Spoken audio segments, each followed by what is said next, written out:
E assim, músicas, a ministração antiga, você se inspirou em alguém na sua época de que começou, quando começou o seu ministério, de que forma foi? Quer contar um pouco da história?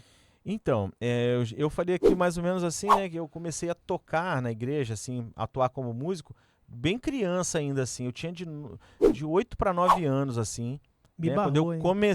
quando eu comecei, e sei lá, assim, uns 11, 12 anos eu já estava tocando na igreja, assim como o músico que estava lá Da igreja. todo final de semana tocando, E, mas eu comecei a cantar de fato lá por volta dos, sei lá, 19, 20 anos, né? Ou seja, chegando ali nos anos 2000, foi quando eu comecei a cantar.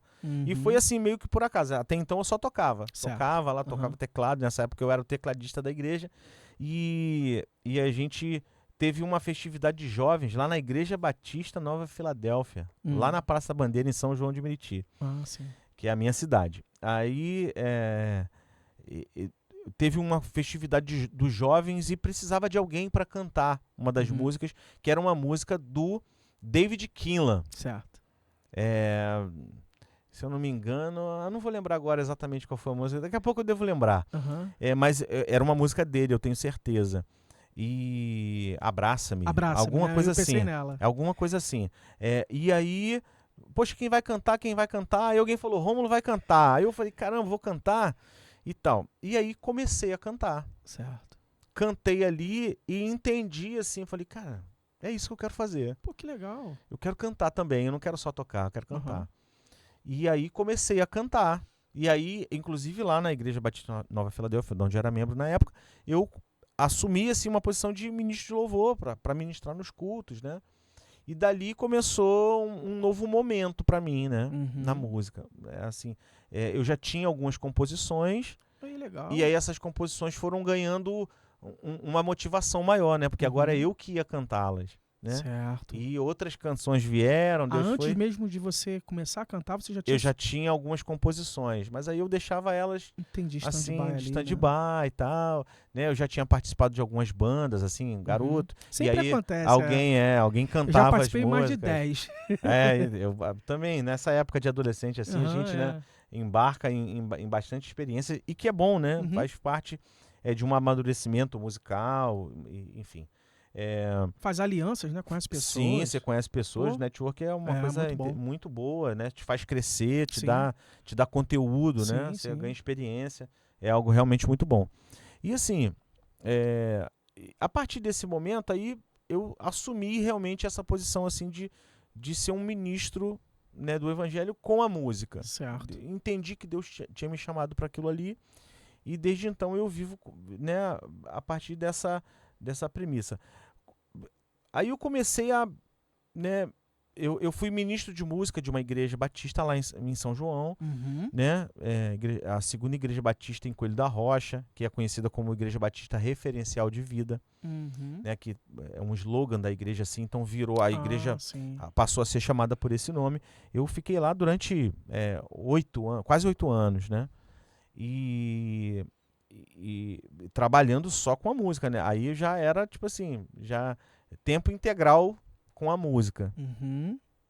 né? E nesse tempo outras composições foram aparecendo, a gente ministrava essas músicas na igreja e tudo mais. Uhum. E aí, em 2019, ou seja, assim, bastante tempo depois, foi que eu entendi assim, opa, agora é hora de gravar essas canções, Ah, de legal. começar a colocar elas à disposição de mais pessoas, né? Uhum. Alcançar outras pessoas, além daquelas pessoas que estavam ali na igreja, né? E aí em 2019 eu lancei minha primeira música nas plataformas, né? Já, eu peguei assim aquele finalzinho ali, né? Do CD, DVD, É, né? E partindo para a mídias questão da virtuais, né? mídia digitais, né? Digitais, é. E aí, se a gente for pensar de influência, né? Para alguém que começou a cantar em 2000, né? Naquela época, David Keelan era um cara que cantava e tocava violão. Sim. Então já Inspiração, pegou inspiração. Teve uma galera muito boa naquele período ali, Judson Oliveira, Pastor Cirilo, meu Deus né? do céu. E assim, mas assim, desses nomes, o que eu poderia destacar assim é o pessoal do Toque no Altar. E aí, né, depois trazendo a Arca, Sim. Davi Sasser, assim, foi sem dúvida nenhuma assim um dos nomes assim mais influentes sobre as composições, sobre a forma de ministração, né? Eu tive nesse momento que eu falei que eu comecei a cantar na igreja, tinha o nosso pastor lá, ele era um ministro de louvor também, pastor Rick Cleidson. Esse foi um cara com quem eu aprendi muito. Eu ainda olho para mim hoje quando eu vejo assim o vídeo, eu falo assim, caramba, igualzinho o pastor Rick Cleidson. Eu venho carregando isso, né? Que foi uma coisa que eu aprendi com ele, assim, a me expressar, a ser um pouco mais enérgico, né? Sim. Quando tá ministrando louvor, tem gente que fala assim, cara, quando você sobe lá, você se transforma. Mas é porque realmente a gente precisa entender que você tá ali com uma missão, né? Você tem um propósito para estar ali. Você não está ali simplesmente para cantar, para mostrar sua voz, né? Liderar o louvor vai muito além disso, né? Sim. A gente conhece, né? No nosso país a gente tem ministros de louvor, ministros de adoração, que nem bons cantores são. Sim, né?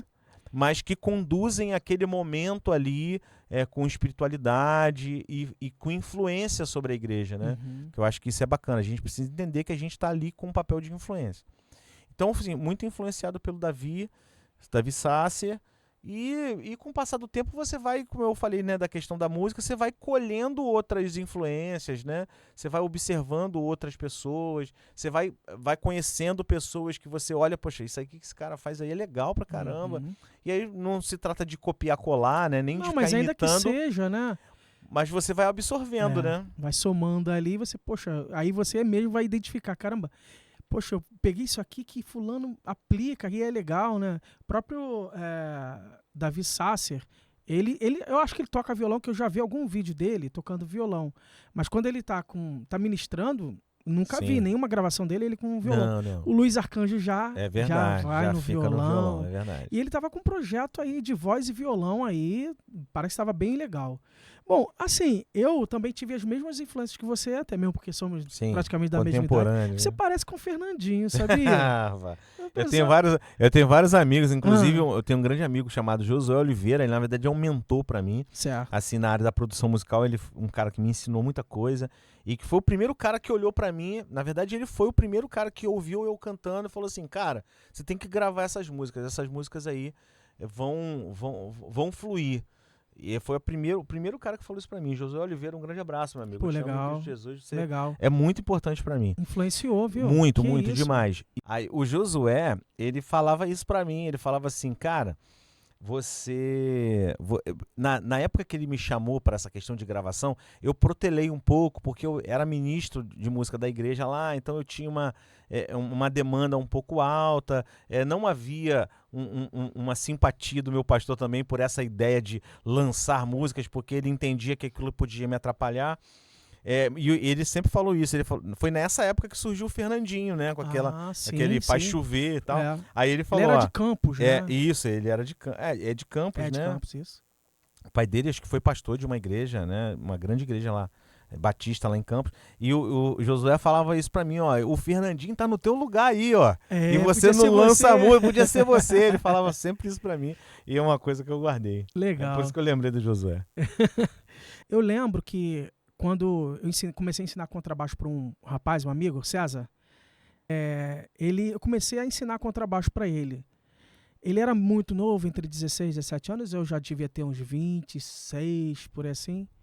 Acho que a diferença de idade é mais ou menos essa, entre 9 e 10 anos.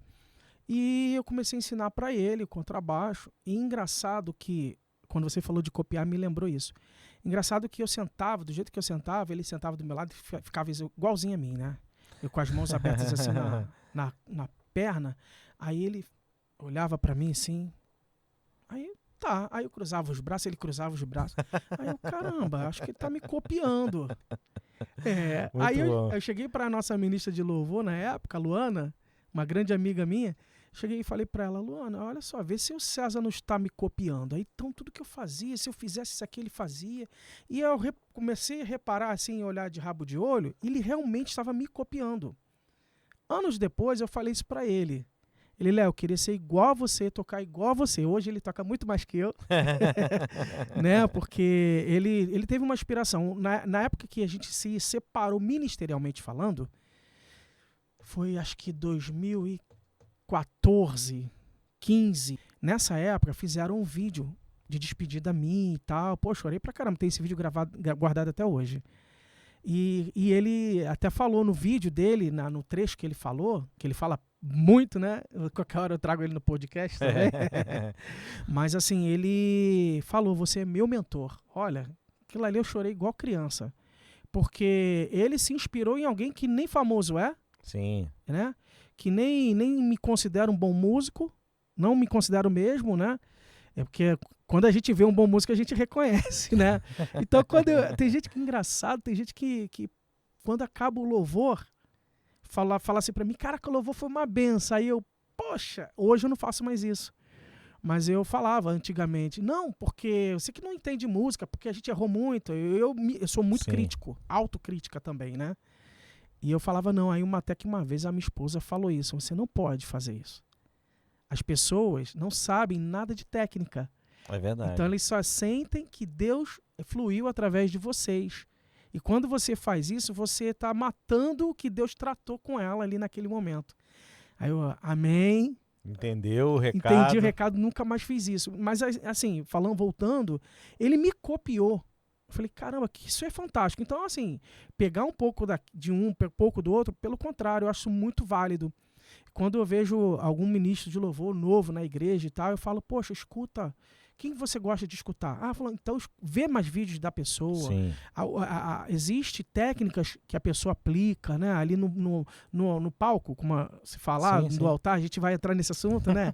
Que é interessante a gente falar sobre essa questão de palco, altar. Sim. Porque as técnicas estão ali. A pessoa não inventou a roda ali. É verdade. Ela, pelo contrário, um Davi Sassi, Luiz Arcanjo, entre outros, tá? Fernandinho, as meninas, Fernanda Brum, Aline Barros, enfim, todas essas pessoas que são artistas, a gente vai Sim. falar sobre isso também, que isso aí não é que você está copiando. Os pastores da Igreja Universal, eles falam igualzinho o Bispo de Macedo. É verdade. Não é problema nenhum, pelo contrário, ser de meus imitadores como sou de Cristo. É uma referência, né? Exato.